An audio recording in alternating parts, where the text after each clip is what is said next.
Hello everyone, welcome back to the Strawberry Lowly channel. This is your friendly neighborhood Slytherin Wren. So I just picked up one of the newly released Cezanne palettes. This is from their new Bitter Tone eyeshadow palette line in 02 Dry Rose. So this is their newest line of eyeshadow quads, which seems to be kind of following suit in the same style as their beige tone eyeshadow palettes, which also came out only just last year. As you can see, the packaging is pretty much identical between the two. The beige tone eyeshadow series just has a lighter beige color for the compact, while the bitter tone palettes have a brown, deeper color. Seeing that I already own 4 of the 5 existing beige tone eyeshadow quads, I truthfully did not really need to pick this up at all. But you guys know Cezanne is super affordable and has a pretty good track record with me as far as their eyeshadow formulations go. So I thought, why not give this one a go? And since it's super affordable anyway, I felt that it would be worth it to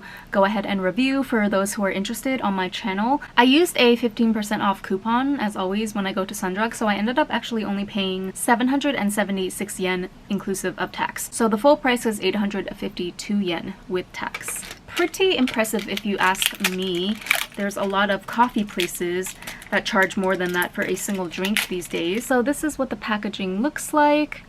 No frills, in true Cezanne fashion, with a clear window, and it says bitter tone eyeshadow on the front here. It also comes with this double-tipped sponge applicator, which I never use when I'm applying eyeshadow at home, but it does come in handy whenever I bring these on trips and such with me. So I thought we could try and do a quick and simple latte look with this palette. I know it's called Dry Rose, but it seems to be like smoky and brown enough to kind of fit with the latte theme. So you guys know there's the latte trend going on around social media nowadays. Now to me, I would just call that the 90s supermodel look, that minimalist, smoky, brown toned makeup. But I guess they had to remix it and rebrand it for 2023, so here we are. Let's see what kind of take on the latte trend this Cezanne palette can give us. I'm making sure that the primer extends beyond just the top lid, particularly around this outer corner area. I find that it's helpful to have an extension of the eyeshadow primer there as well. Okay, first I'm gonna take this medium brown shade down here, just starting from the center and sweeping that in a very generous windshield wiper motion. As you can see, I'm pretty much covering almost my entire lid, just leaving the inner corner area open for highlighting. And I'm also bringing this down to the outer third. That is extremely smooth and easy to blend out so far. Loving the formula. Then going in with a more detailed brush, I'm darkening up the outer edges and also just pretty much like the bottom half of my lid to create a really nice rich gradient. Taking this light tan shade into the inner corner and tear bag area.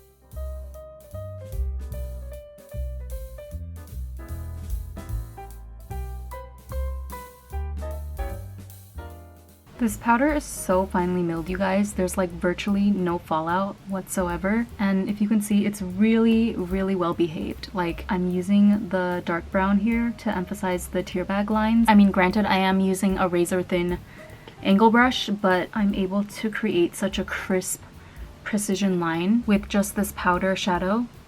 And it just stays exactly in the line that I draw. It doesn't rub out or fade. It doesn't smudge or move around like some other eyeshadows can. I feel like this would be good to touch up the eyebrows as well.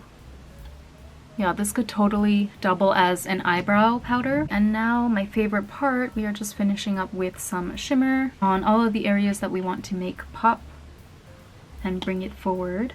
So the inner corner, the tear bag, and up here.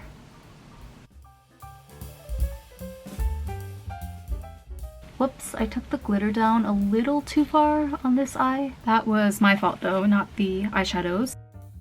There we go, easy peasy. Now I just have to add eyeliner and lashes and I'll be right back. Alright, I am really digging the finished look for the eyes. This is just the right amount of like subtle, all over glossy, but seamless, with a little bit of glimmer in all the right places vibe that I like for a natural dewy makeup look. So I'm going to contour my nose just ever so slightly I wanted to use my new Candy Doll Shading Compact.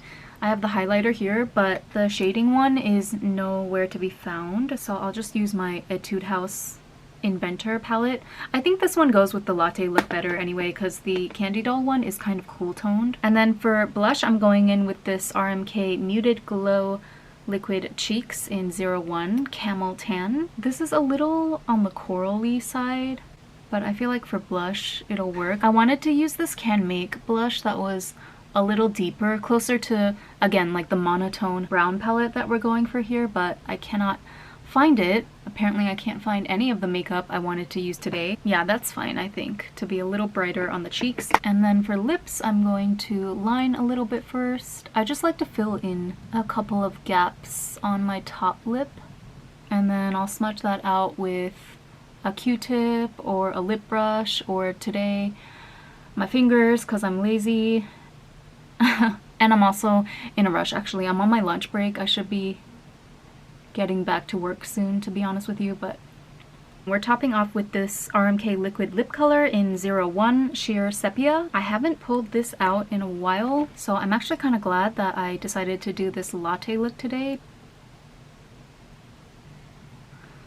Okay, that's pulling a little bit pink on camera, especially mixed in with my natural lip color, but I think this is going well with the eyes and the rest of my face. This lippy is actually really good. I forgot that I had it for a minute there, so I'm actually glad that I decided to do a Latte look today because it gave me the chance to shop my stash, so to speak. And this was not cheap, okay? You know how RMK pricing goes. This was like 4,000 something yen. And yeah, it's just really, really comfortable. The consistency is pretty much like a lip oil almost, but just like really nice color and pigmentation, very hydrating on the lips.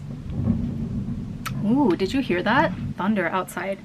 What else? I feel like I want to use this Candy Doll highlighter palette just because I'm obsessed with it, but I feel like I need something a little more subtle, like not so in your face glittery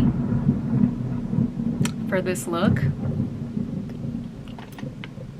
Or I could just leave it like this with just the blush and then the focal point for the glitters being on the eyes. Yeah, I think I'm gonna leave it. You know what? Let me just not try and do too much today. Alright, so that is my completed look for you guys today. This is my take on the Latte look using some Douyin techniques, some Japanese makeup. As for the Cezanne Bitter Tone eyeshadow palette, 10 out of 10 as far as I'm concerned. I pretty much already know what to expect from Cezanne at this point, especially considering that I tried out a bunch of their other beige tone eyeshadows. So this Bitter Tone eyeshadow series is a very, very similar formulation. It might even be identical with just the tones being a little bit darker and smokier. But even with the predictability factor going in, I'm still very, very impressed, and this palette ended up exceeding my expectations just in terms of the really nuanced, beautiful, you know, smoky latte look that I was able to create. I'm sure I mentioned this before in previous videos, but one of the really special